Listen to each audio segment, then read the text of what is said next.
What's up guys, and welcome back to another video. It's been a while since I've had this little gadget called a ClickFix, and I never got to testing it, and I thought it would be good to show a little demonstration of it. These fixes are easy to install and great time and money savers, but are they really worth purchasing? This video will answer that question. Also, I want to point out all the pros and cons about it and give my opinion on whether I'd actually use it or not. So what exactly is the ClickFix repair? The ClickFix is basically a thin sheet of copper that measures around 1.5 inches with a sliver of lead-free solder around the perimeter of it, and clicks into place to repair accidental perforations or pinholes on copper piping. It's kind of similar to these pre-soldered fittings, which are also known as Yorkshire fittings because of the solder that's built into them. The audible click is somewhat satisfying and gives you the assurance that it's there in place, ready to be used. Let's hear it one more time. Okay, one last time. So once in place, you basically heat it for 30 seconds and the repair is done. Pretty neat, right? The fact that it grasps onto the pipe means that it could be installed in awkward positions such as overhead or vertically without falling, even while it's being heated, which is good for those perilous situations. Some other situations where it shines is where the pipe is really close to a wall and a cutter won't fit, or when the pinhole is actually in the back of the pipe. Just heating the pipe will generate enough heat for the solder to melt. So let me give you guys a quick demonstration on a 3/4 inch pipe that I purposely drilled out to simulate a burst. The first thing you want to make sure of is that the water is closed and the pipes are empty. You could do this by closing your main water valve, opening all the fixtures in the house to prevent a vacuum, and draining from the water meter by undoing the unions as such, or just purge the system from the main water valve by this little petcock right here if yours has one. Then you'll need to clean both the ClickFix and the affected area on the pipe. I like using the abrasive cloths, as you may already know, since they're flexible and easy to use. So clean the pipe thoroughly. Good. Then clean the inside of the ClickFix so it's nice and shiny like this. Good. The next step is to apply some flux. Just like any other joint, it must be fluxed in order for them to properly join together. So apply a thin layer of flux on both the pipe and the fix and center it in place so the hole is properly covered.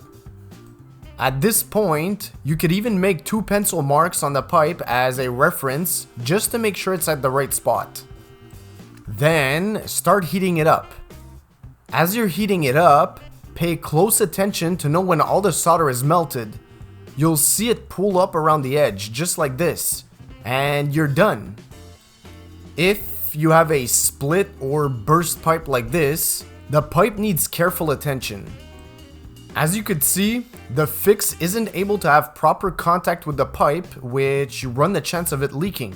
So what I do is I just grab a flat file and file the damaged area till the fix is in perfect contact with the pipe.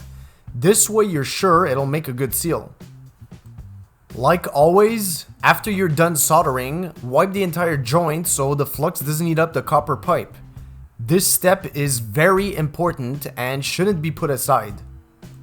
Flowflex claims they could withstand over 700 psi, which is nowhere close to what a system normally runs on.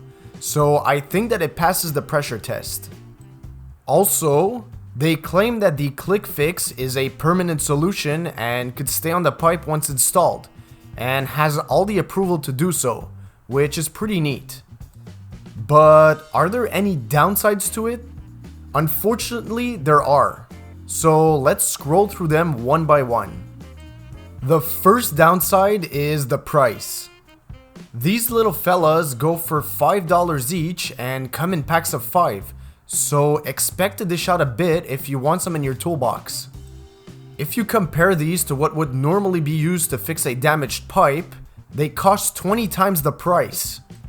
A good alternative would be to get one of these, which is called a kibosh repair clamp, which costs the same price, but it's reusable, it accommodates larger bursts, and it doesn't require any flames or chemicals. So you be the judge.